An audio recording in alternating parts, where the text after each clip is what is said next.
Andito nga pala kami sa San Pascual na kung saan ito ang featured house natin ngayon. Ito ay Eco Verde sa Haya. So pagpasok natin ng gate, yan na agad yung parking area niya. Siyempre, model house ito. So kung ano yung nasa loob ng mga furniture ay hindi included. Pero complete turnover na rin to. So kita nyo naman from the living area to the dining area. Open space. Silipin natin ang service area. Dito naman tayo pwedeng maglaba at maglagay ng dirty kitchen. Siyempre, from the service area, ito na ang first TNB.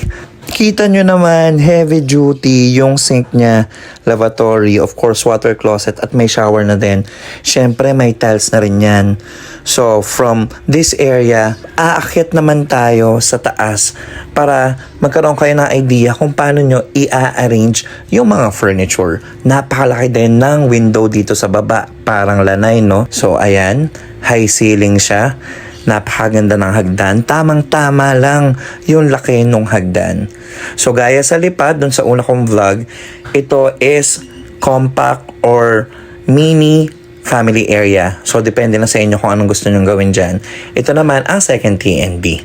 Talagang okay na okay, diba? Ayan. So from the second TNB, makikita natin dito, meron pang hallway going sa mga bedrooms. So ito yung first bedroom. Ayan, napaka-spacious. Second bedroom naman. O, diba?